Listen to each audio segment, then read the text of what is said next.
ucap syukur. Amin. Amin. Silakan duduk Bapak Ibu, saudara sekalian.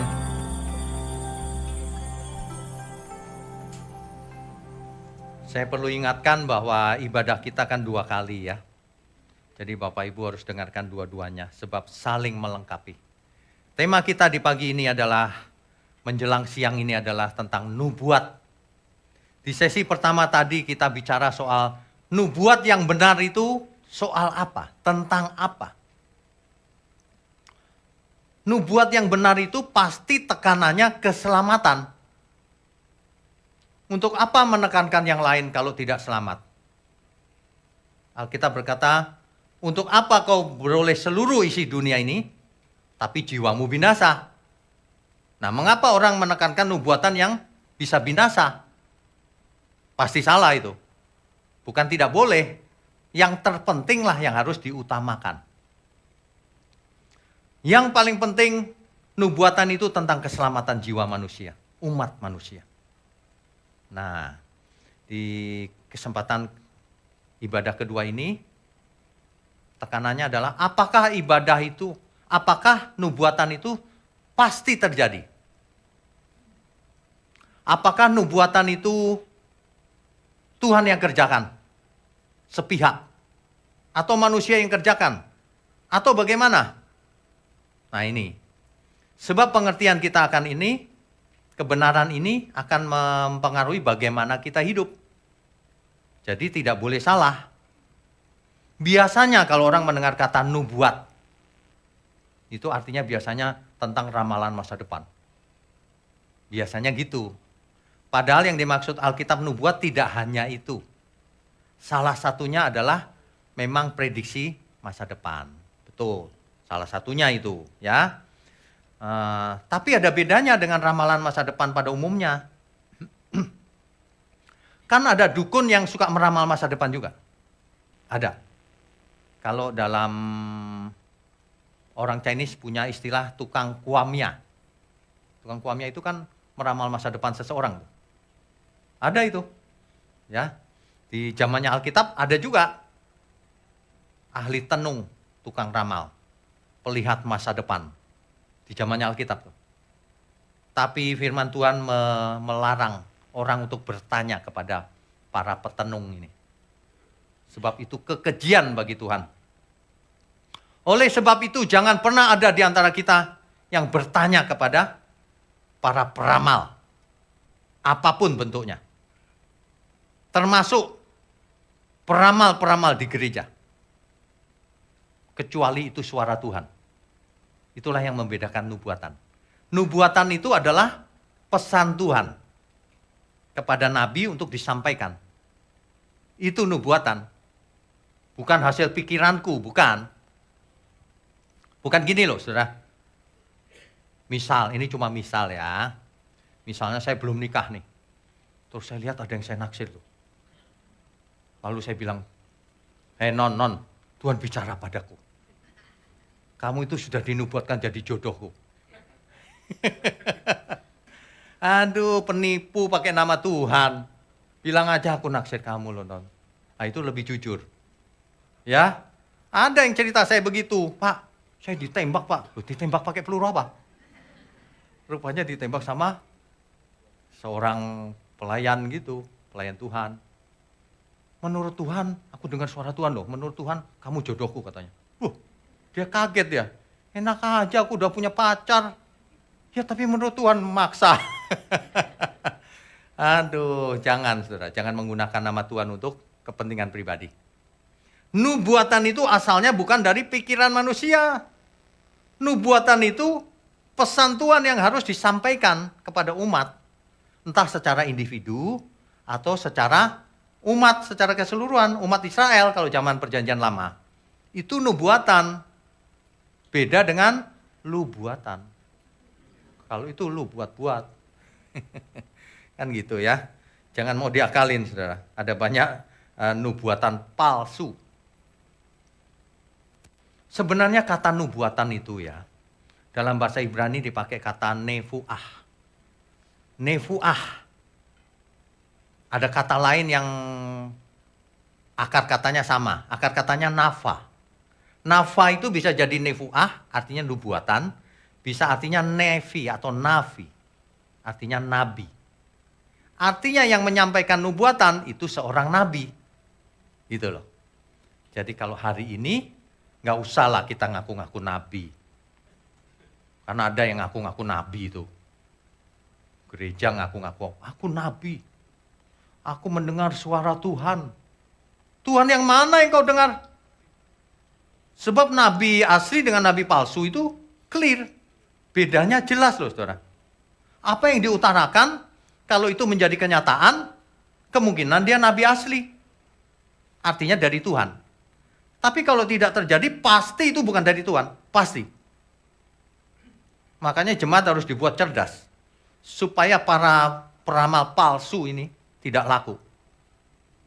Sebab, sang peramal akan binasa itu. Tidak disuruh Tuhan kok ngomong. Itu pikiranmu sendiri tuh. Udah gitu pakai, aku mendengar suara Tuhan.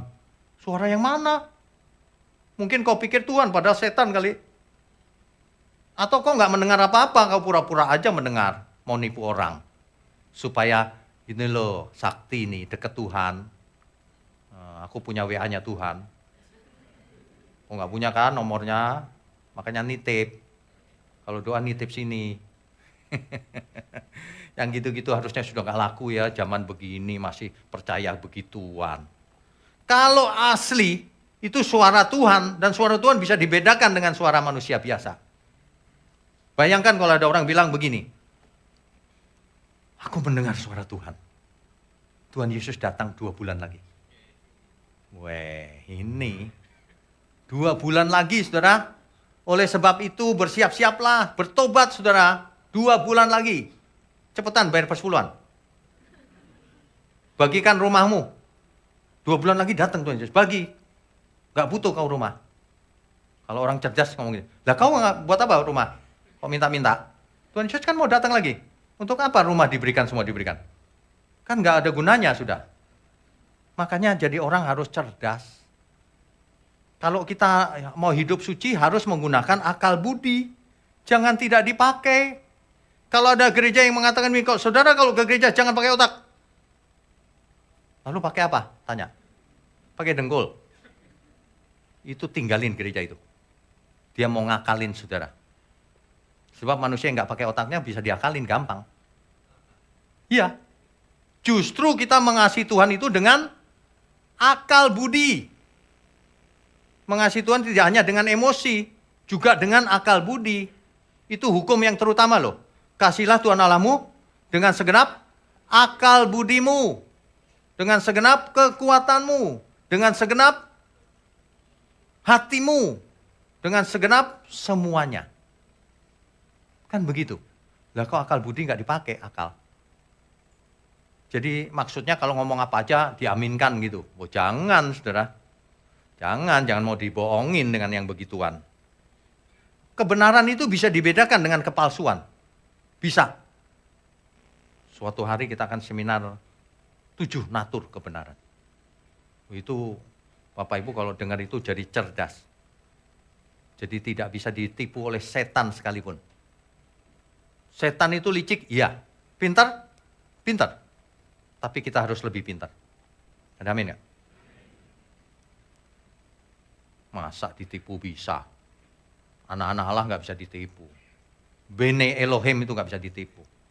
Yang bisa ditipu belum jadi anak Allah berarti. Anak Allah itu berhikmat ilahi. Karena hidupku bukanlah aku lagi. Tapi Kristus yang hidup di dalamku. Kan begitu. Dalam hidupmu bersama, kenakanlah pikiran dan perasaan Kristus. Masa ditipu setan bisa? Ya nggak bisa.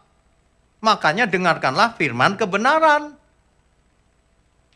Jangan dengar sembarangan khotbah. Kalau dengar sembarangan khotbah yang binasa, termasuk yang bicara, termasuk yang mendengar. Gitu loh. Ya, nubuatan itu adalah pesan Tuhan. Bisa kepada individu, bisa kepada umatnya, umat Tuhan. Tujuannya apa? Kenapa Tuhan kirim pesan? Nubuatan itu yang pertama, memberitahukan apa yang akan terjadi di masa depan. Betul.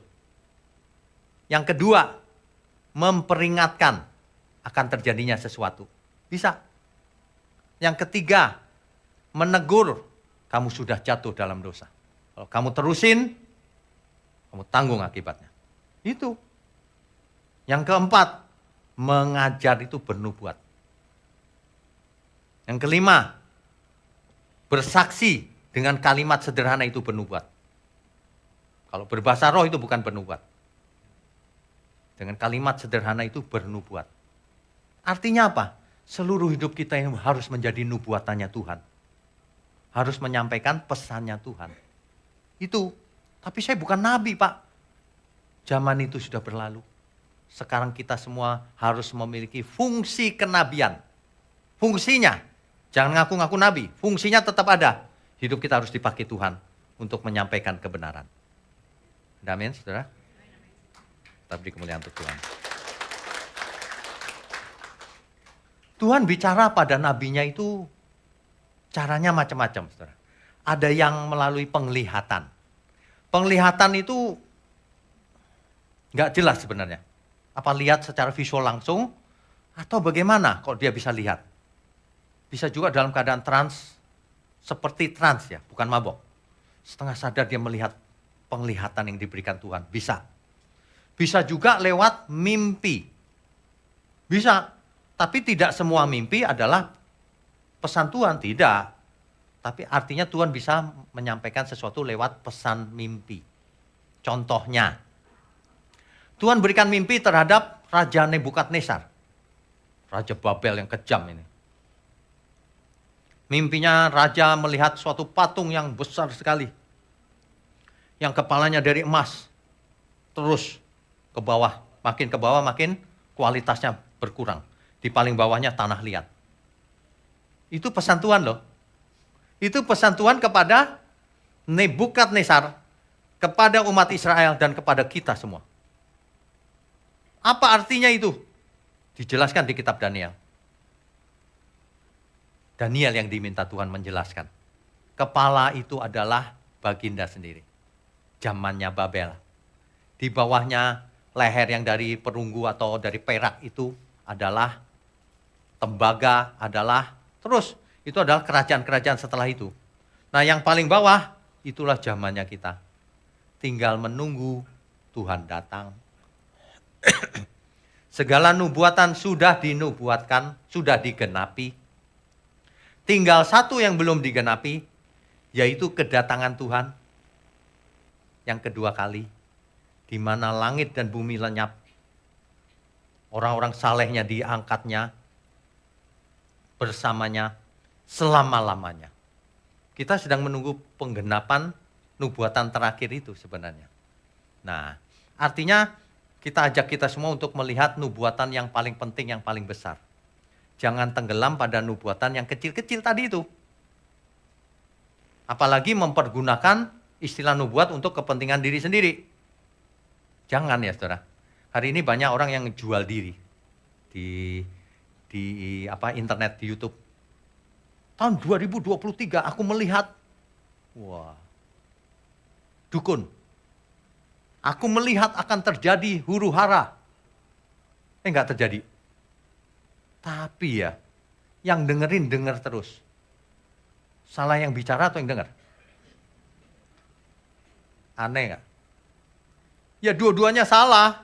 Yang binasa siapa? Ya dua-duanya. Satu penipu, kamu suka ditipu. Nanti tahun 2024 gitu lagi. Saudara, tahun 2024 ada yang hebat. Dia lupa dulu ngomong apa 2023. Nggak terjadi. Aneh loh, makanya kalau saya ngomong tuh, waduh, keras gitu, kasar bagi sebagian orang. Biarin, biar bangun, iya juga ya, gitu. Jangan mau ditipu, saudara. Kalau kau tertipu, kau binasa loh. Ini Alkitab yang bicara, bukan saya. Saya nggak ada urusan. Saya cuma menyampaikan pesan Tuhan. Ini yang namanya nubuatan zaman sekarang, menyampaikan kebenaran. Itu nubuatan, bukan meramal masa depan. Masa depan sudah ketahuan Tuhan Yesus datang. Ya, sekarang ini peringatan disampaikan. Nubuat Pak, profesi zaman sekarang itu begini nih. Bapak juga bisa bernubuat terhadap temannya, bagikan link kebenaran. menyampaikan apa yang didapat. Hidup ini ternyata begini loh, dan seterusnya begini. Kan begitu. Mestinya begitu. Peringatkan teman-teman kita yang masih hidup dalam dosa, yang tidak peduli, tidak takut Tuhan. Bahwa hidup dunia ini gak gini-gini aja. Suatu hari, langit dan bumi akan lenyap. Itu nubuatan loh, dan pasti terjadi. Karena yang melenyapkan bukan kita. Yang melenyapkan kan bukan kita. Itu pasti terjadi. Ya, jadi mulai sekarang biasakan untuk melihat gambar besarnya. Yang paling besar apa sih? Aku mau Tuhan. Jangan yang kecil-kecil. Tuhan, kapan aku punya jodoh ya Tuhan? Ya boleh. Kan orang pengen punya jodoh, boleh nggak? Boleh. Tolong doain Pak, boleh. Tapi jangan begini. Sini ku nubuatkan kau. Tahun depan kau kawin. Loh. Kalau enggak gimana? Berarti bohong. Nah, gitu aja. Kalau saudara percaya yang gitu-gitu, silahkan dicek. Kalau beneran, belum tentu benar juga. Karena setan juga bisa benar. Tapi kalau nggak terjadi, sudah pasti bohong. Gitu loh. Ayo bangun. Baca Alkitab yang benar, hidup yang benar. Waktu kita nggak banyak. Kita sudah usianya berapa sekarang? Sukanya yang aneh-aneh, yang mistis-mistis. Anak aja dididik mistis. Nak, ku doain mak. Gak usah belajar nak. Nih minum ini nih. Air yang ku doain nak. Kamu jadi pintar otomatis. Kamu belum bisa bahasa Mandarin kan? Minum ini nih. Begitu minum langsung bisa. Yang begitu-begitu laris. Aneh ya. Orang-orang aneh dunia ini. Yang dikasih kebenaran gak mau datang. Oh ini keras ini. Sesat ini. Sesat lagi. Orang maksudnya supaya orang hidup benar di hadapan Tuhan kok sesat malahan. Aneh benar ya.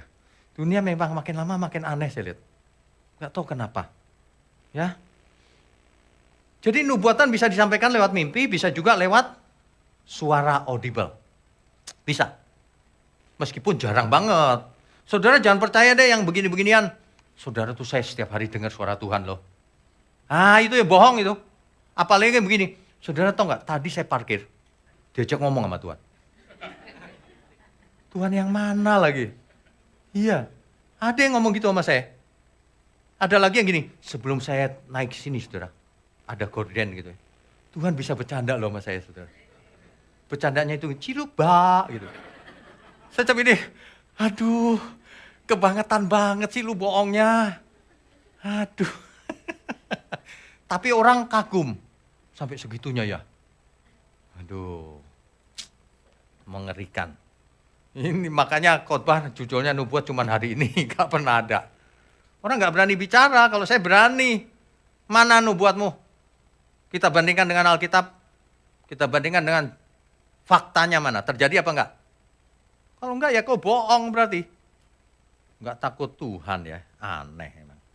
1/4 dari Alkitab itu isinya nubuatan loh saudara. Berupa peringatan, janji-janji, prediksi-prediksi, masa depan. Iya. 1/4-nya itu nubuatan loh Alkitab itu. Artinya penting. Dalam rangka apa? Bukan dalam rangka supaya enteng jodoh, supaya punya rumah di bumi, supaya tidak pernah sakit, supaya semuanya baik-baik saja Pak. Bukan. Nubuatan ini lagi ditujukan kepada zaman akhir. Segala sesuatu akan berakhir. Oleh sebab itu, betapa suci dan salehnya kamu harus hidup. Itu nubuatan yang benar itu begitu. Bukan kamu dinubuatkan loh. Berapa tahun lagi jadi sultan. Loh kok jadi kaya? Ini matre nih pikirannya. Iya. Jangan mau saudara dengar khotbah yang tiap kali ngomong itu persepuluhan terus. Buah sulung terus. Di Alkitab ada kitab Amsal ya. Bunyinya begini. Takut akan Tuhan adalah awal dari pengetahuan. Gitu kan? Diganti. Saya baca tuh di internet. Membayar persepuluhan adalah awal ketaatan. Hebat nggak? Hebat banget. Matre nggak karu-karuan. Udah kaya masih matre. mencelakakan orang lagi. Itu jemaat dicelakakan loh itu.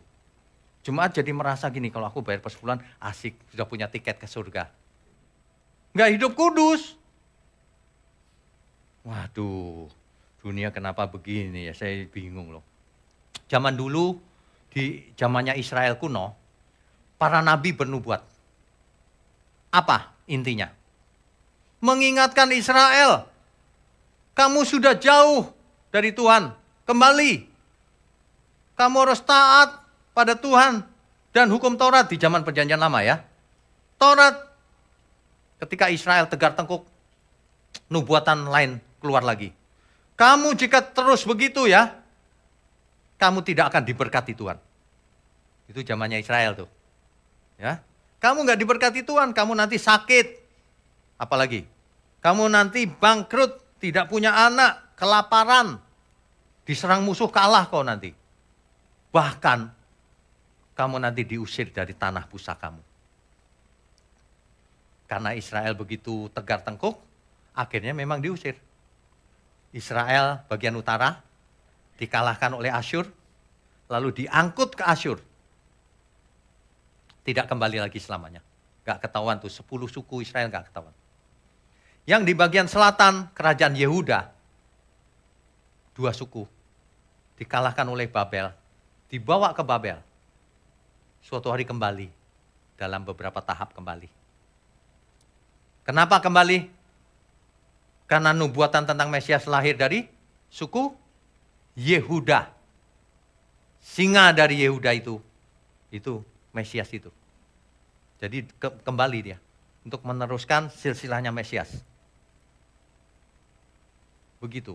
Jadi nubuatan itu kalau dari Tuhan pasti digenapi. Pasti digenapi. Tuhan tidak pernah bohong. Siapapun di bumi ini, bahkan malaikat turun dari surga. Kalau dia mengabarkan yang tidak terjadi, dia bohong besar. Jangan ikut dia. Itu malaikat kegelapan itu yang bohong itu. Kalau malaikat utusan Tuhan tidak mungkin bohong. Ya. Jadi Bapak Ibu lihat aja orang yang suka bicara, suka apa, bohong nggak ini? Bohong, coret, blokir. Mau selamat apa enggak? Minimal kalau orang nggak masuk neraka udah pikirannya jadi salah kemana-mana. Tuhan begitu terbeban untuk menolong manusia, sangat mengasihi manusia, manusia sabotase. Kamu sudah selamat, sudah ke gereja itu sudah selamat. Kamu sudah ditentukan sebelum dunia dijadikan selamat. Gak usah ngapa-ngapain. Waduh itu sabotase pekerjaan Tuhan loh. Padahal Tuhan bicara sebaliknya. Kuduslah kamu sebab aku kudus. Belajarlah kepadaku yang letih lesu berbeban berat. Berusahalah kau masuk pintu yang sempit itu. Kau harus menang dalam perlombaan yang diwajibkan. Seperti aku menang, kamu harus menang, kata Tuhan Yesus. Artinya kita harus berjuang. Hidup ini perjuangan. Bukan enak-enakan. Yang penting aku udah didoain. Sudah dinubuatkan aku. Gak ada nubuat apa. Kalau nubuat itu harus benar. Untuk kebenaran, untuk keselamatan. Jadi mulai sekarang kalau ada yang mau menubuatkan saudara ya. Terima kasih. Gitu aja. Terima kasih. Gak perlu. Karena aku tahu aku harus hidup bagaimana. Aku harus hidup sesuai kehendak Tuhan. Yang lain-lain gak penting. Ya, nubuat-nubuat palsu itu beredar banyak sekali. Kok nubuat yang asli ketahuan juga. Pasti terjadi dan dari Tuhan. Yang jadi masalah itu manusia berani mengaku, aku mendengar suara Tuhan. Nah, ini yang jadi masalah. Ada yang mengaku, aku mendengar loh suara Tuhan. Saudara itu jangan divaksin loh. Vaksin itu ada chipnya katanya. Ngawur begitu itu. Pakai nama Tuhan lagi. Itu bohong besar itu. Pembohong itu. Itu lu buat, bukan nubuatan. Saya sudah divaksin 4 kali. Antikris dong saya. Lah kalau saya antikris, saudara siapa? Iya kan? Orang aneh-aneh nggak terbukti juga nggak minta maaf hari ini. Biasa aja gitu, udah biasa bohong. Nanti dia bohong lagi, yang lain lagi ceritanya. Lihat aja. Produknya kebohongan. Saudara tahu kalau produknya kebohongan, bapaknya siapa? Si iblis. Iblislah bapakmu itu. Bapak segala pembohong, pendusta. Iya. Ayo bangun, jangan gampang dibohongin. Biarin orang-orang gak mau berteman sama saya. Orang saya ngomong apa adanya yang benar kok. Orang malah tidak suka. Ya. Seorang nabi itu mengabarkan apa yang Tuhan ingin sampaikan. Kalau tidak, itu nabi palsu namanya. Dan nabi palsu sudah banyak beredar di perjanjian lama. Nabi Yeremia, dia mengabarkan bahwa Tuhan akan marah nih. Ditampar sama nabi-nabi. Itu banyak nabi. Wah, kamu bernubuat yang jelek. Bernubuat itu harus yang benar, yang bagus gitu. Waduh, yang nampak dia nabi palsu. Akhirnya terbukti faktanya. Israel hancur. Sesuai nubuatan Yeremia, karena Yeremia disuruh Tuhan untuk memberitahukan kepada umat. Sedangkan nabi-nabi itu nabi bayaran. Kalau ngomong ke raja yang baik-baik aja. Sesungguhnya Tuhan akan melindungi engkau. Gitu. Hati-hati loh saudara dengan perkataan yang manis. Perkataan yang seolah-olah menghibur. Hati-hati. Kebenaran selalu sesuai fakta. Selalu sesuai dengan fakta. Sebab Tuhan tidak pernah bohong. Nah itu, cirinya begitu. Ya. Oke, nah nabi palsu cirinya apa? Kita baca Ulangan pasal 18 ayat 20 sampai 22. Ulangan pasal 18 ayat 20 sampai 22. Tetapi seorang nabi yang terlalu berani untuk mengucapkan demi namaku perkataan yang tidak kuperintahkan untuk dikatakan olehnya. Dia nggak disuruh Tuhan tapi dia bicara suka-suka sendiri. Ya. Atau yang berkata demi nama Allah lain, nabi itu harus mati. Di zaman dulu ya, orang yang bohong pakai nama Tuhan, dia harus mati. Hari ini orang bohong belum mati. Tapi pasti binasa. Pasti. Pakai nama Tuhan loh, itu pasti binasa. Hati-hati saudara. Ayat 21. Jika sekiranya kamu berkata dalam hatimu, bagaimanakah kami mengetahui perkataan yang tidak difirmankan Tuhan? Dengan kata lain gini loh, gimana cara bedain nabi palsu dan nabi asli? Jawabannya ayat 22. Apabila seorang nabi berkata demi nama Tuhan dan perkataannya itu tidak terjadi dan tidak sampai, tidak digenapi, maka itulah perkataan yang tidak difirmankan Tuhan. Dengan terlalu berani nabi itu telah mengatakannya, maka janganlah gentar kepadanya. Kamu jangan takut sama dia. Dia pembohong. Dia pasti binasa. Itu maksudnya. Ya. Hati-hati ya saudara. Mulai sekarang. Kalau mendengar perkataan orang lalu. Apalagi yang meramal-meramal gitu. Gak terjadi, oh pembohong dia. Tinggalin dia. Tinggalin. Hidupmu bukan milik dia. Saudara ya. Dunia ini udah rusak. Dunia ini udah rusak. Dari mimbar gereja bisa loh KKR. Saudara jangan pelit. Setiap orang kasih $3.000 sekarang juga. Sekarang juga saudara. Kalau saudara mau diberkati. Gila nggak itu? Khotbah kok soal duit? Loh saya nggak ngarang loh ini. Cuman angkanya saya rubah. Saya nggak ngarang. Banyak yang begitu. Saudara kalau mau diberkati ya, mau deket Tuhan, saudara kasih uang hari ini. Waduh, kok duit? Tapi ngomong-ngomong ya, kalau khotbah saya ini dipotong gitu ya, mantep juga tuh. Seolah-olah saya ngomong begitu. Iya dong dipotong, wah ini khotbah baru nih guys kayak gini. Minta duit. Biar yang dengar sadar bahwa memotong-motong sesuatu itu salah. Jangan dibiasakan saudara. Kalau mendengar itu harus utuh. Natur kebenaran salah satunya adalah utuh. Nggak boleh potongan. Ya, kalau potongan bisa salah. Tadi itu kata-kata saya dipotong. Waduh, minta duit $3.000. Waduh, gitu ya. Oke, jadi hati-hati oleh orang yang mengaku mendengar suara Tuhan. Faktanya benar nggak? Kalau benar bagus. Saya dukung kalau mendengar. Beneran. Tapi kalau nggak terjadi, kamu, bapakmu, si iblis pendusta. Sebab saya juga mendengar suara Tuhan. Audible, saudara. Di telinga saya. Saya serius. Pernah. Enggak setiap hari, enggak. Pernah. Bangun tidur, ada suara. Dan itu pasti bukan keinginan saya. Wong suaranya tentang sesuatu yang pribadi. Saya periksa. Iya bener loh. Waduh. Itu luar biasa loh, saudara. Tapi suara Tuhan kadang-kadang lewat mimpi juga. Tapi begini loh. Jangan fokusnya itu, aku mendengar, pengen dong dengar. Nggak usah, saudara. Fokus kita itu, Tuhan akan datang lagi. Kita mesti bertobat.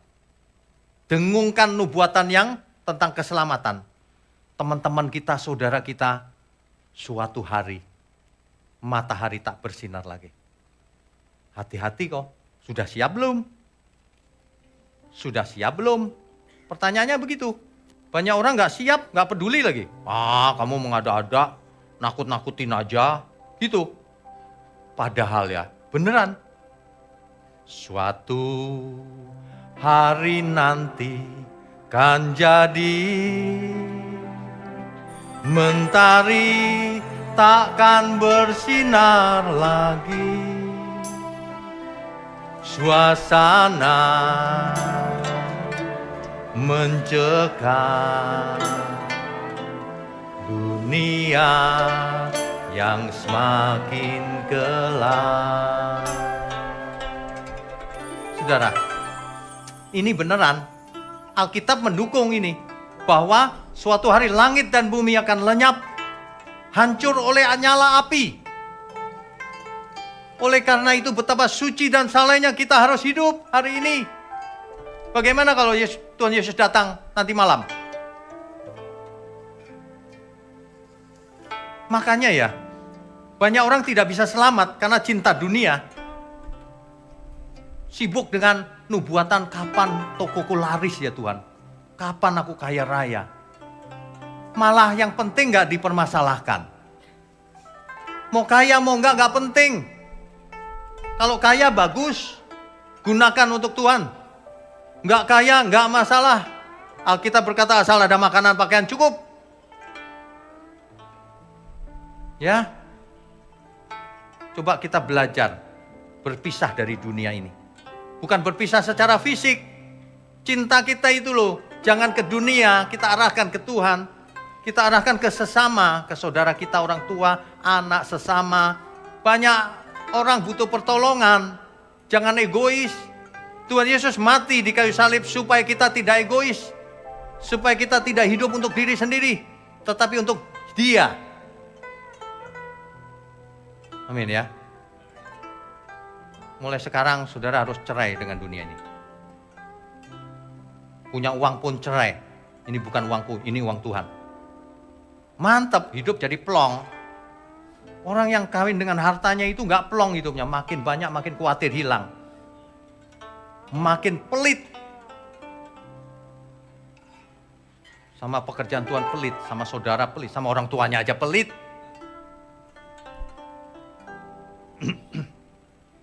Selamat malam saat berpisah. Dunia yang selalu nampak indah, nyamannya, manisnya, aku tinggalkan untuk selamanya. Suatu hari nanti kan jadi, mentari takkan bersinar lagi. Suasana mencekam, dunia yang semakin gelap. Tuhan, Engkau mengingat aku waktu alam semesta menderu. Engkau datang sebagai sebagai raja menjemput orang saleh semua. Harimu yang mulia, ku harap segera tiba. Saudara, fokus kita harus itu, menyambut kedatangan Tuhan. Nubuatan yang lain menjadi tidak penting. Kalau engkau dibuat kaya, untuk apa coba? Untuk apa? Banyak orang menjadi kaya malah binasa. Waktu tidak kaya dia dekat Tuhan. Waktu ia makin kaya, kerjaannya makin hebat, bisnisnya makin hebat, dia sudah jarang ke gereja, sibuk meeting. Saya nggak ngarang loh, ada kasusnya ini. Saya sudah ketemu banyak orang yang begitu. Sibuk meeting. Perusahaannya di mana-mana, di mancanegara. Soal uang, jangan dihitung nolnya. Kita nggak bisa hitung. Saya kadang-kadang bingung loh, hitung triliun tuh nolnya berapa ya? 12 itu kayaknya panjang banget itu. Aduh, nggak bisa bayangkan. Tapi dia punya loh. Tapi herannya, makin jauh Tuhan. Apakah dia happy? Ternyata tidak loh. Dia sebentar harus lari ke Jepang, meeting. Sebentar lagi ke Amerika, ke Roma. Iya beneran, saya bicara sama orangnya. Saya bilang gini, enak dong jalan-jalan terus. Jalan-jalan enak Pak, ini meeting. Sampai sana meeting, buru-buru lagi pergi. Jadi sebenarnya ia tidak menikmati hartanya. Rumahnya gede, kolam renangnya gede, bagus. Gak dinikmati sama dia. Dia lihat fotonya aja kalau pergi-pergi. Yang nikmati siapa? Tawa aja. Pembantunya, waduh di kolam renang. Yang bos siapa, yang pembantu siapa coba? Bosnya kerja keras sampai sakit-sakitan. Pembantunya santai-santai. Aduh. Tapi itu kisah nyata loh. Gak percaya coba eksperimen. Orang yang punya kolam renang tanyain deh. Bro, kau sering berenang gak bro? Gak pernah. Iya beneran. Saya kalau pengen berenang cari-cari. Dia yang punya kolam renang gak pernah berenang. Dunia ini ironi loh. Iya ironi beneran. Yang sehat, kerja keras. Supaya dapat duit, sakit biarin. Tapi setelah sakit, duitnya dibuang-buang. Kalau bisa sembuh lagi. Ironi. Yang sehat pengen sakit, yang sakit pengen sembuh. Yang kaya raya sakit, tidak berhasil sembuh. Seluruh hartanya dikasih juga, belum tentu sembuh, saya kasih tahu. Kalau bukan pertolongan Tuhan gak bisa sembuh. Uang gak bisa, uang itu mamon yang tidak jujur. Waktu punya banyak uang, seolah-olah mamon itu bisa berjanji. Aku melindungimu. Kamu sakit dimanapun, aku bisa bayar itu dokter. Seolah-olah gitu kan. Apa aja bisa aku beli. Tapi ternyata setelah sakit gak bisa, saudara. Hanya Tuhan yang bisa tolong kita. Kita beri kemuliaan untuk Tuhan. Ada seorang yang kanker stadium terakhir. Dia minta doain. Saya doain dong. Minta doain ya kita doain. Tuhan, tolong dia Tuhan. Dengan segenap hati tolong dia Tuhan. Beri kesempatan dia sekali lagi. Sebagian ada yang sembuh, sebagian ada yang tidak. Terserah Tuhan dong. Kan bukan saya yang kuasanya mengalir. Tapi ada yang ajaib juga sih. Udah stadium terakhir. Pas mau di kemo, dokternya udah nyerah. Gak tahu kenapa itu darahnya. Gak bisa. Saya bilang tenang aja. Kita doain aja. Dokter udah angkat tangan ya kita minta tolong Tuhan. Siapa lagi yang bisa kita mintain tolong? Bener gak? Kalau Tuhan gak mau tolong ya kita pulang ke rumah Bapak. Tetap menang kita. Kan begitu. 2 minggu kemudian datang lagi ke dokternya diperiksa. Dokternya kaget. Loh, kok sudah normal? Normal. Angkanya udah mendekati normal. Dokternya geleng-geleng doang. Ya karena memang ada banyak hal di luar kedokteran. Kalau Tuhan beracara, apapun mungkin, Pak. Ya. Jadi, nubuatan yang paling penting itu keselamatan. Tapi jangan takut. Mau sakit mau apapun jangan takut. Kalau Tuhan berkehendak sembuh-sembuh. Kalau Tuhan tidak berkehendak, nyerah saja, kita pulang ke rumah Bapak kok. Saya mau tanya nih, dijawab dengan jujur ya. Bapak Ibu mau nggak sih pulang ke rumah Bapak? Loh kok pikir-pikir? Ada amin? Siapa mau duluan? Oh, pengen tapi suruh duluan nggak mau. Ini gimana sih? Jangan saudara, terserah Tuhan jawabannya. Ya kan? Tapi sebagian diserahkan kepada kita. Jagalah kesehatan. Supaya umur kita lebih panjang sedikit.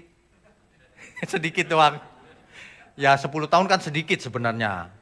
Ya kan? Supaya lebih panjang sedikit. Kenapa perlu umur panjang? Lah nggak mau berubah, berubahnya butuh waktu lama. Kalau ditanya, sudah bertobat?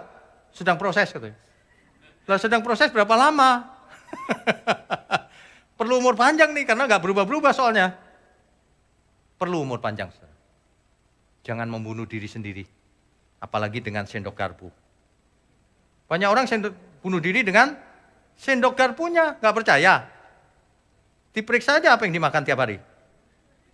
Kalau itu lemak, jeroan, kerang, itu bunuh diri. Memang tidak langsung mati, enggak. Tapi jangka panjang itu bikin penyakit loh. Bertobatlah saudara. Ya, ini bukan nubuatan loh. Ini hukum alam, hukum kesehatan. Ya, oke. Jadi, saudara ya, kalau kita perhatikan Alkitab, nubuatan itu ujungnya cuma keselamatan. Kalau nubuatan yang individu, yang soal nikah, soal jodoh, itu cuma nggak terlalu penting. Ada boleh, nggak juga boleh. Itu. Jadi jangan fokus ke situ. Fokusnya harus keselamatan. Tinggal satu yang belum terjadi nubuatan di Alkitab. Kedatangan Tuhan Yesus. Dengan langit yang baru dan bumi yang baru. Artinya kita harus mempersiapkan diri. Artinya begitu. 2 Korintus 5 ayat 10. Karena setiap orang akan menghadap tahta pengadilan Kristus. Itu nubuatan pasti itu. Pasti. Setiap orang loh. Untuk apa menghadap tahta pengadilan? Untuk mempertanggungjawabkan hidupnya. Apa yang diperbuatnya selama ia hidup. Baik atau jahat. Baik dan jahat diukur dari kacamatanya Tuhan. Baik menurut Tuhan atau tidak. Kalau itu jahat menurut Tuhan, binasa pasti. Pasti. Gak bisa lari kemanapun kita kalau itu Tuhan. 2 Petrus 3 ayat 2-15 nanti dibaca sendiri. Bahwa langit dan bumi akan lenyap oleh api. Hancur oleh api. Oleh karena itu betapa suci dan salehnya kita harus hidup. Itu nubuatan yang kecil-kecil gak usah dianggap lah. Yang terakhir nih Tuhan. Ibarat pertandingan itu ini set terakhir. Set terakhir habis-habisan. Aku harus lulus. Aku harus menang. Sebab Tuhan Yesus berkata begini, sama seperti aku menang, kamu harus menang. Itu clear banget di kitab Wahyu. Sebagaimana aku menang, kamu harus menang. Artinya kita harus berjuang seperti Tuhan Yesus. Taat sampai mati. Berhenti berbuat dosa. Sekarang juga jangan pakai alasan. Manusia paling pintar bikin alasan. Tapi, wah kalau udah mulai tapi udah tahu kelanjutannya apa. Bisa diperkirakan udah. Ya. Oleh sebab itu, saya perhatikan ya. Kalau orang ke gereja itu ya, amin. Di gereja itu amin loh. Tapi herannya ya, lewat pintu itu, pintu keluar. Aman gitu. Pelupa, seolah-olah jadi pelupa gitu. Kalau pelupa ya, kemanapun kita pergi, senandungkan lagu ini. Tuhan tolong ingatkanku terus. Pasti gak lupa. Pasti tidak lupa. Tuhan tolong ingatkanku terus. Hidup di bumi seperti arus, tak henti mengalir menuju lautan hamparan luas keabadian. Langit bumi semuanya terguncang, tiada yang tetap bertahan. Segalanya menjadi genangan api, kebinasaan tak bertepi. Tuhan ajarku menghitung hari, singkat tak tahu kapan akhirnya.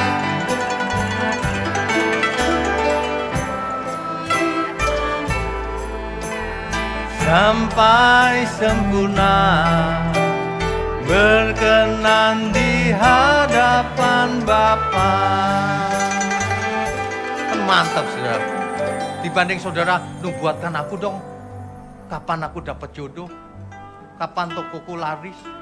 Gak penting banget. Nubuatin dong.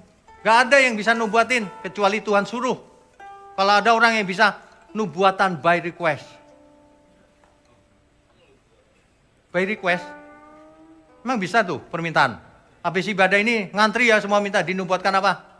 Memang bisa begitu. Kalau bisa saya mau bikin nubuatan online. Orang bisa pakai handphone online. Enak aja ngarang-ngarang sendiri. Nubuatan itu pesan Tuhan, jangan ngarang-ngarang sendiri. Aduh, kreatif itu yang benar, jangan kreatif salah. Ya, itu sebabnya. Mulai sekarang gak boleh lupa ya. Kemanapun senandungkan lagu ini. Tuhan ajarku ingat terus. Itu. Sebab kalau enggak jadi lupa. Ya, jadi nubuatan itu tidak hanya tentang cerita masa depan.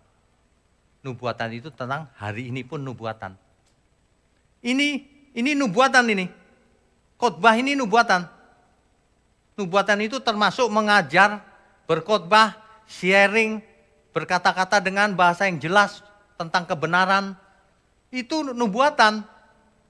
Beda dengan nubuatannya perjanjian lama, nubuatan perjanjian baru.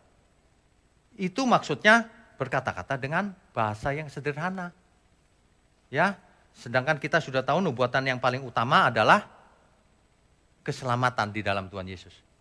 Yang belum digenapi adalah tinggal satu, kedatangan Tuhan Yesus. Itulah sebabnya kita masih punya kesempatan untuk hidup kudus tak bercacat, tak bercela sebelum Tuhan Yesus datang.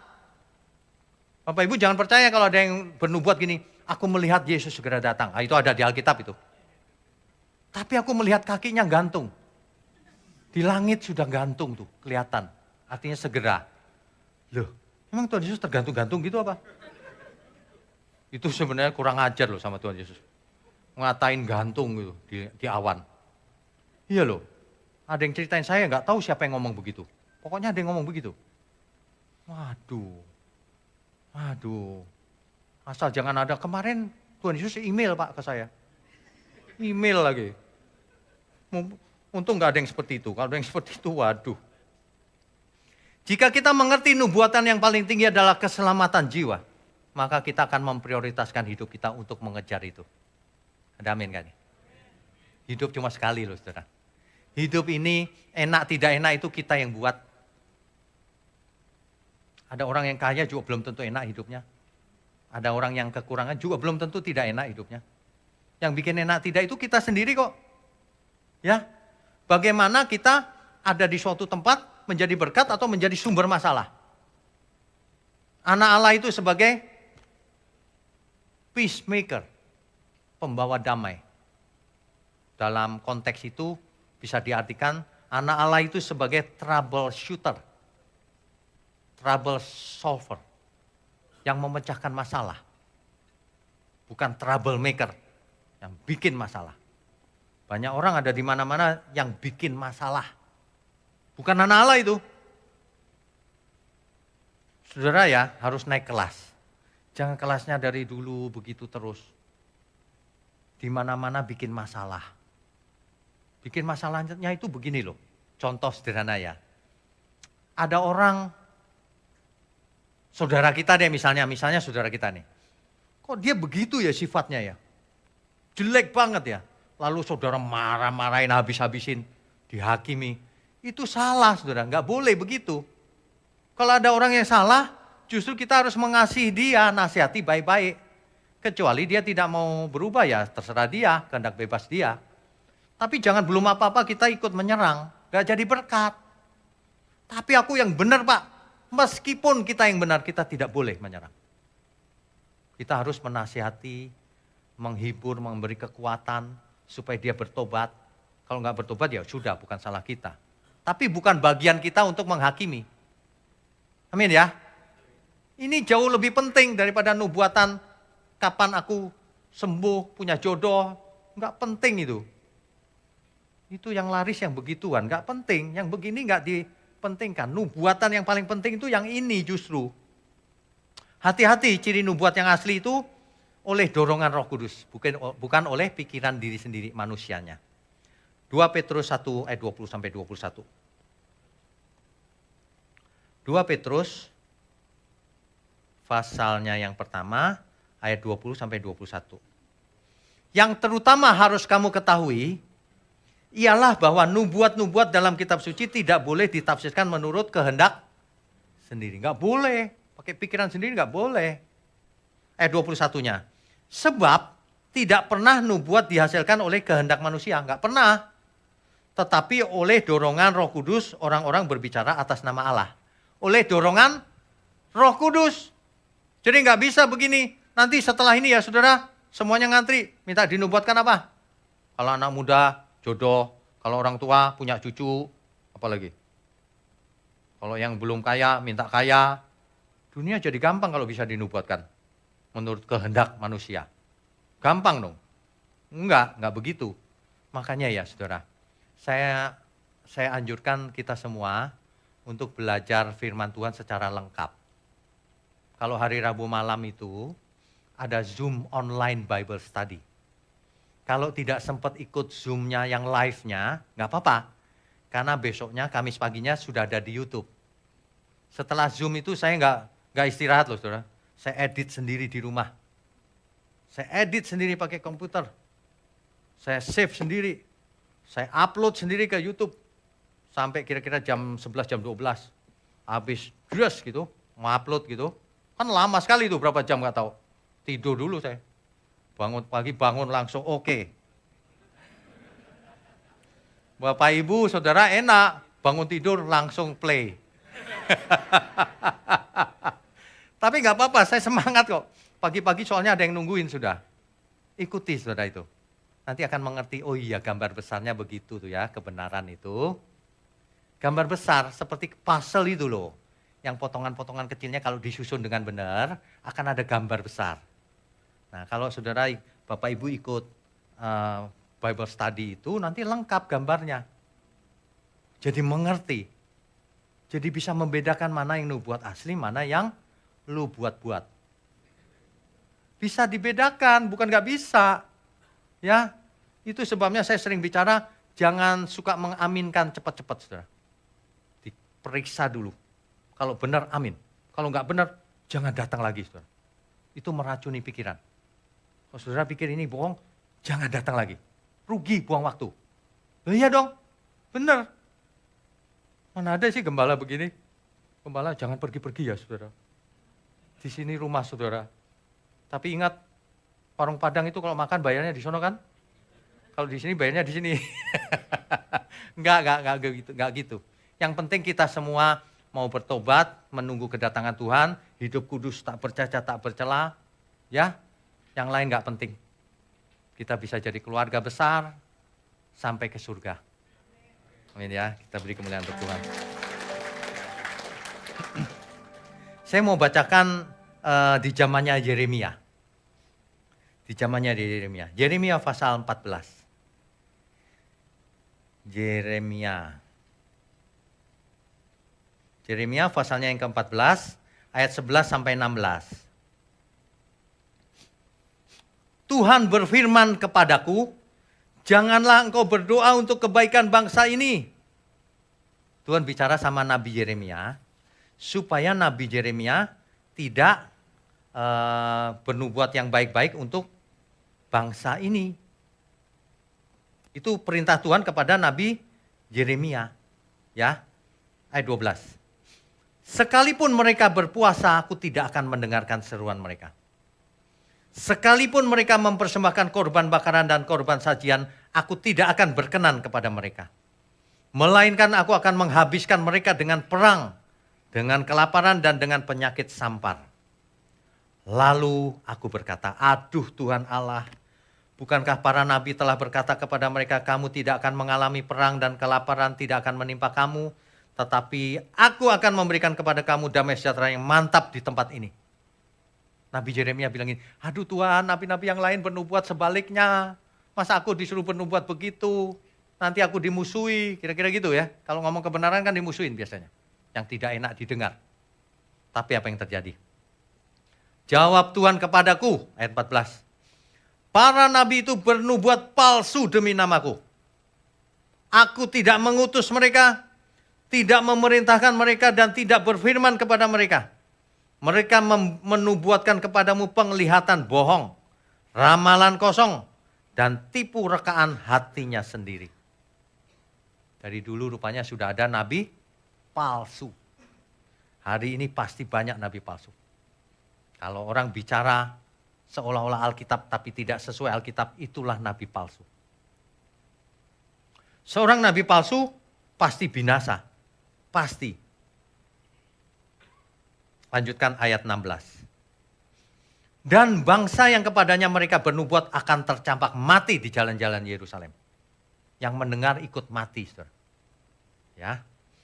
Disebabkan oleh kelaparan dan perang dan tidak ada orang yang akan menguburkan mereka.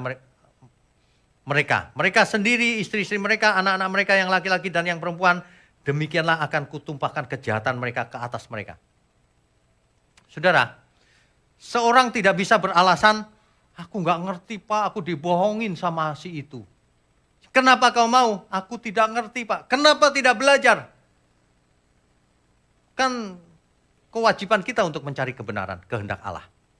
Kewajiban siapa? Kewajiban pengkhotbahnya? Enggak. Salahnya sendiri, dikhotbahin salah kok mau. Kan gitu. Kewajiban kita loh, artinya apa? Yang bernubuat palsu, dibinasakan Tuhan.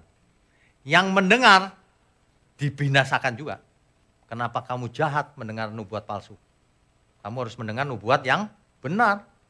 Hati-hati loh saudara, ini firman Tuhan loh, bukan saya. Saya nggak mau baca tapi gimana ya, harus disuruh Tuhan, nanti saya dimarahin lagi sama Tuhan. Ketemu yang keras-keras terus nggak mau ngomong gitu, main aman aja. Biar jemaat betah. Kan nggak benar kalau begitu. Iya kan? Nah, jadi nabi palsu pasti binasa. Tapi pendengarnya juga binasa. Itu sebabnya saudara mesti hati-hati, jangan sampai binasa. Karena salah minum racun. Kalau seseorang salah minum racun padahal dia tidak tahu itu racun, mati nggak? Ya mati, masa orangnya bisa, aku nggak tahu loh. Ya mati tetap. Jemaat disodorin firman yang palsu, yang salah artinya, nyerap. Nyerap ya binasa. Hati-hati, makanya dengan adanya online ini jangan sembarangan saudara. Orang gampang dengar sana dengar sini kan. Harus dicocokkan dengan Alkitab. Jangan dicocokkan dengan teolog itu, kata si A, kata si B, kata rabi, kata guru, kata dosen, kata buku ini, apalagi buku. Jangan, cocokkan dengan Alkitab. Itu sebabnya orang yang mendengarkan online Bible study urut, dia makin peka. Dia dengar sebentar aja, salah ini. Karena firman Tuhan itu berkuasa. Injil itu kekuatan Allah yang menyelamatkan. Firman Tuhan itu yang mengubah akal budi manusia. Jadi orang harus mengerti, kalau enggak percuma. Ke gereja cuma disodorin, didoain doang. Tapi tidak diberi makan yang benar. Padahal Tuhan Yesus yang memerintahkan Rasul Petrus loh. Petrus, apakah engkau mengasihi aku? Ya Tuhan, kasih makan domba-dombaku. Kasih makan tuh bukan kasih bubur. Bukan, itu figuratif. Maksudnya kasih jemaatnya firman kebenaran. Itu maksudnya, saudara. Ya, oke. Jadi ingat, jangan pernah mengartikan nubuatan hanya untuk meramal masa depan. Itu benar. Tapi nubuatan juga lebih jauh, lebih luas lagi. Nubuatan artinya menasihati, memperingatkan, menyampaikan pesan Tuhan, khotbah, mengajar. Semuanya itu nubuat dalam konteks perjanjian baru. Saya bicara dalam konteks perjanjian baru. Kalau perjanjian lama sedang menunggu Mesias soalnya. Tapi setelah sampai perjanjian baru, Mesias sudah ada, bahkan kedatangan yang kedua segera, maka kita fokusnya nubuat itu adalah keselamatan jiwa-jiwa. Itu nomor satu. Yang lain gak penting, saudara. Saudara gak perlu mendengarkan, tahun 2024 ada apa ya? Menurut nubuatan si A, si B, omong kosong itu. Ya, gak perlu. Yang penting aku bersiap-siap, hidup kudus, tak bercacat, tak bercelah. Itu yang penting. Ya, jadi kalau ditanya apakah nubuatan selalu terjadi, tergantung dari nubuatan apa. Nah, rencana Tuhan itu seringkali malah melibatkan manusia loh. Contohnya, Nuh diperintah untuk membuat bahtera bukan? Kalau Nuh nggak mau bagaimana? Ya nggak jadi. Dilibatkan manusianya.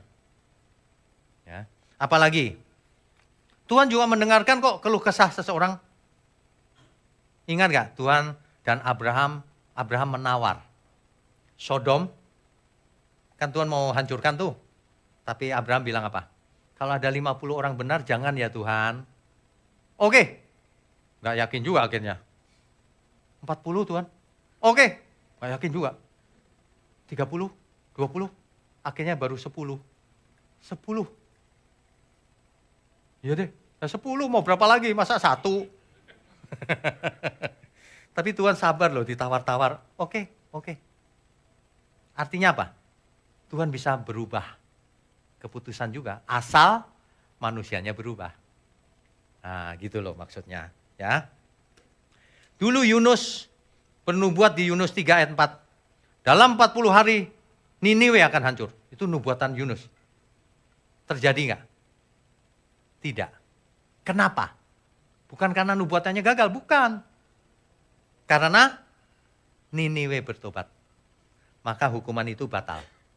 Yunus 3 ayat 10, di situ jelas banget kalimatnya. Jadi kita itu jangan kaku, nubuatan pasti begini, pasti begitu. Oh nanti dulu lihat konteksnya, lihat kejadiannya. Ya contohnya Yunus berapa tadi? Yunus 3 ayat 10. Saya bacakan ya. Ketika Allah melihat perbuatan mereka itu, yang mana ayat 9-nya? Mungkin Allah akan berbalik dan menyesal serta berpaling dari murkanya yang menyalanya itu sehingga kita tidak binasa. Apa maksudnya? Bertobat. Ayat-ayat sebelumnya silakan dibaca. Ya. Ketika Allah melihat perbuatan mereka itu, yakni bagaimana mereka berbalik dari tingkah lakunya yang jahat, maka menyesallah Allah. Karena malapetaka yang telah dirancangkannya terhadap mereka, dan ia pun tidak jadi melakukannya. Allah kita itu luar biasa. Allah itu bernubuat. Tapi kalau nubuatannya itu manusianya berubah, oke deh. Karena engkau bertobat, batal deh. Gitu loh maksudnya. Jangan kaku, enggak bisa. Loh, baca Alkitab apa enggak? Tapi kalau enggak terjadi tadi, enggak ada alasannya, itu bohong.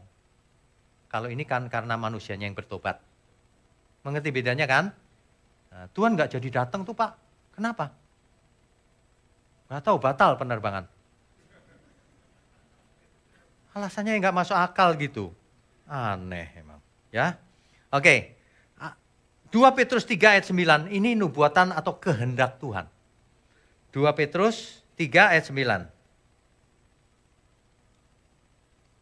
Tuhan tidak lalai menepati janjinya sekalipun ada orang yang menganggapnya sebagai kelalaian.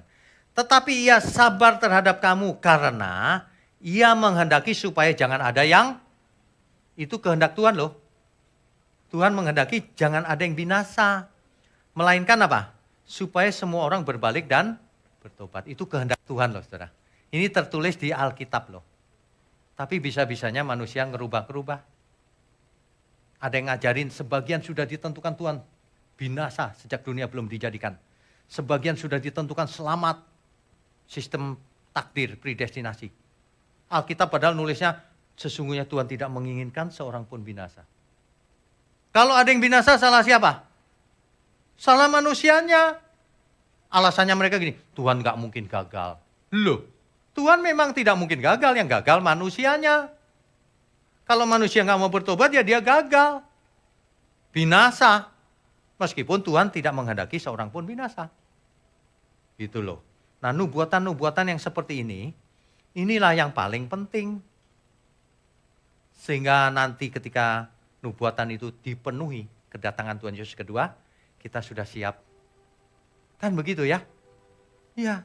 Ya kalau enggak untuk apa bicara nanti jadi sultan dan sebagainya itu, untuk apa? Gak ada gunanya sama sekali. Yang penting kita hidup ini lakukan bagian kita. Kerja keras, bisnis yang pinter, sekolah yang pinter, hidup kudus, tak bercacat, tak bercela. Yang penting itu lakukan bagian kita, tanggung jawab. Sebagai suami-suami yang baik, istri-istri yang baik, orang tua yang baik, anak yang baik terhadap orang tuanya. Takut akan Tuhan, itu yang inti. Yang lain mah sekunderi. Ada boleh, enggak juga enggak apa-apa. Saudara harus ngalamin mujizat enggak yang sembuh dari itu? Enggak. Tapi saudara harus mengalami keselamatan di dalam Tuhan. Amin ya.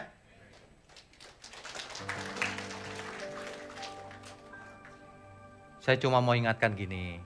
Waktu berjalan terus. TikTok. Ada orang yang tidak mau berubah. Atau sulit berubah. Tapi waktu jalan terus. TikTok. Cepetan berubah, saudara. Ingatkan saudara-saudara kita yang belum mengerti kebenaran. Yang sukanya masih begitu-begitu. Nubuatan yang gak penting-penting itu. Yang penting malah dia gak takut. Ya.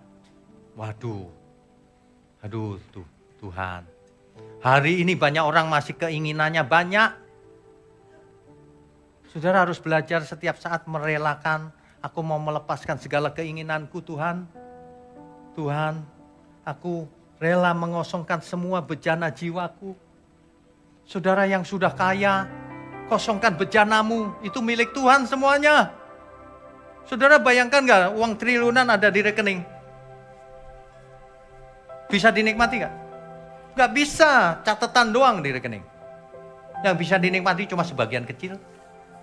Rumah, ya ranjang cuma 2 meter kali berapa ya? 2 meter kali 2 meter kali ya. Ada orang kaya, ranjangnya 100 meter kali 200 meter. Itu bukan ranjang, saudara, itu lapangan badminton namanya. Lapangan bola. Nggak ada, tetap aja tidurnya begitu. Nanti kalau mati, boleh tidur di kamarnya? Nggak boleh, dikirim ke Pondok Rangon. Yang mewah-mewah apa ya? San Diego. Kuburannya mewah. Emang menikmati yang mati? Asik loh di sini. Enggak lagi. Mati gak berasa udah. Rohnya keluar dari tubuhnya. Nah itu yang jadi masalah. Ya. Mulai sekarang pikirannya yang benar nih. Lepaskan segala milikmu tuh. Bukan dibagikan ke banyak orang, bukan. Jangan merasa memiliki. Tanya Tuhan, untuk apa ya Tuhan? Hidupku ini untuk apa? Talenta yang ada padaku ini untuk apa Tuhan? Bukan bakat ya, talenta itu semua yang ada padaku. Ya, itulah sebabnya berkali-kali saya sengaja nyanyikan lagu ini terus. Supaya berubah. Itu aja belum berubah. Berubah sih Pak. Ibarat orang diet itu udah turun sih Pak berat badan. Berapa banyak? 1 on. 1 on. Turunnya 1 on cuman. Ntar siang naik lagi Pak 1 kilo. Tuhan aku rela. Tuhan aku rela mengosongkan bejana jiwaku ini dari segala keinginanku dan semua hasrat pribadiku.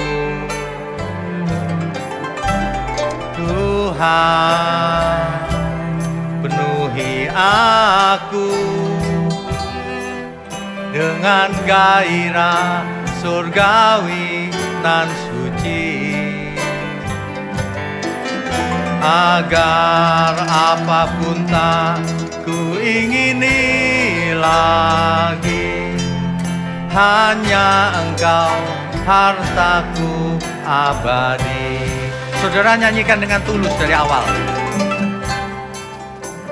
Tuhan, aku rela mengosongkan bejana jiwaku ini dari segala keinginanku dan semua hasrat pribadiku. Tuhan, penuhi aku dengan gairah surgawi nan suci, agar apapun tak ku ingini lagi, hanya Engkau hartaku abadi. Saat ku pulang menghadap Bapa, hanya Engkau yang ku miliki. Kerinduan hatiku, kehausan jiwaku, dapat ku memandang wajah-Mu.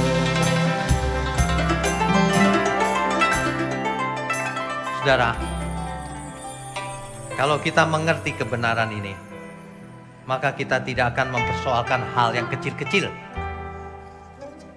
Ketipu oleh teman, ya sudahlah. Mungkin dia memang tidak bisa bayar. Mungkin dia lagi kesulitan, terpaksa. Kalau nggak nipu teman, nipu siapa? Yang nggak kenal. Orang nggak kenal mana bisa ditipu? Yang nipu ya teman lah, atau saudara, atau gembalanya. Kan gembala yang baik, jadi gampang ditipu. Mesti begitu saudara, siapa tahu dia memang butuh. Ya, ada orang yang jahat, dia kasihan, mungkin dia butuh memang. Kita harus berubah akal budi kita. Kita harus memandang orang lain seperti Tuhan memandang kita. Hal itu tidak bisa dilakukan kalau kita masih memiliki diri sendiri. Masih ingin ini, ingin itu. Ingin kaya, ingin berkuasa. Masih punya banyak nafsu. Masih tidak mau mengosongkan bejana jiwanya. Tidak mau mengisi dengan gairahnya Tuhan, gairah surgawi. Padahal ya kalau kita isi semuanya dengan gairah surgawi, hidup jadi enak. Hidup jadi plong, saudara. Plong. Kalau anak Allah tidak plong hidupnya, ada something wrong. Mestinya plong kita. Iya, apalagi coba. Tuhan janji memberikan damai sejahtera loh. Kalau kita tidak mengalaminya, ada yang belum beres dalam diri kita. Itu merasa plong loh. Ya gini-gini aja, nggak apa-apa gini-gini aja. Plong tapi kita punya Tuhan. Ya, ada amin ya saudara. Saya undang semua untuk bangkit berdiri.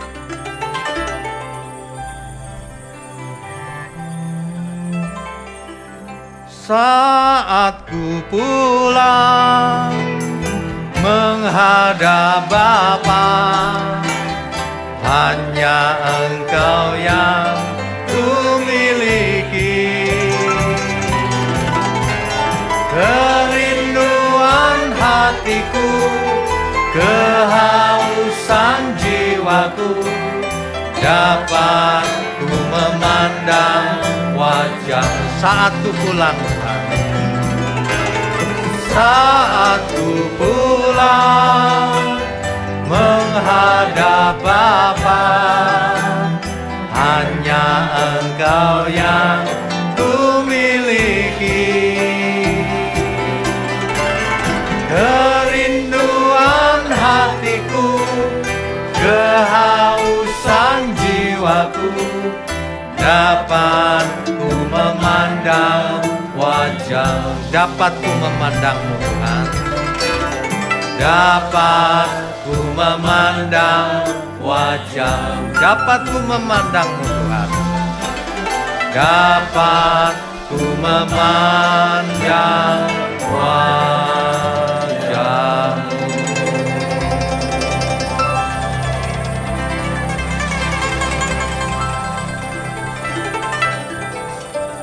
Bapa di surga, kami mengucap syukur untuk firman kebenaran-Mu.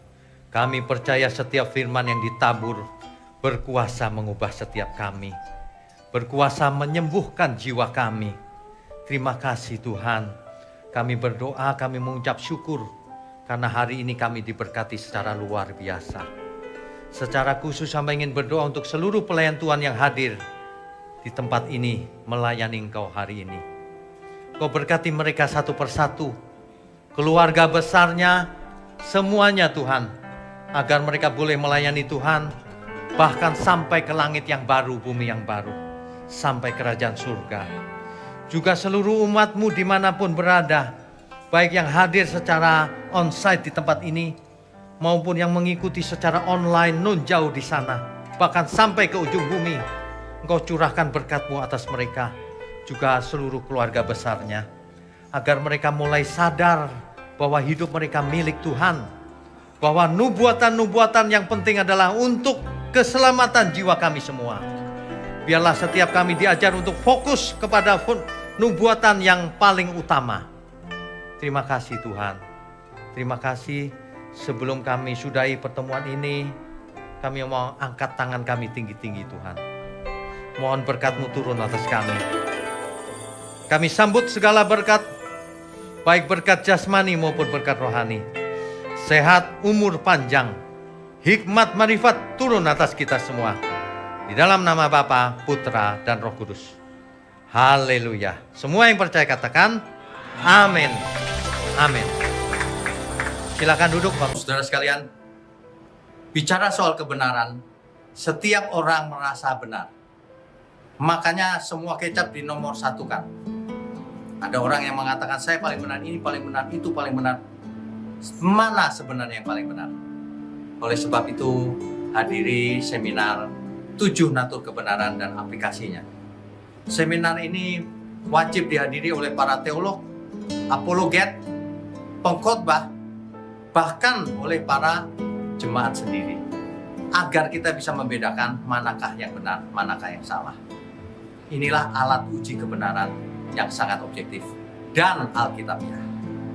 Pastikan saudara ikut dan ajak seluruh saudara dan sahabat-sahabat. Bapak-bapak dan ibu-ibu yang terkasih dimanapun berada, yuk kita belajar pelajaran Alkitab bersama secara online setiap hari Rabu jam 7 malam bersama pendeta Bapak Wignio Tanto secara online, bisa melalui Zoom. Tetapi kita harus mendaftarkan dulu ke nomor berikut ini. Selamat bergabung dan Tuhan Yesus memberkati.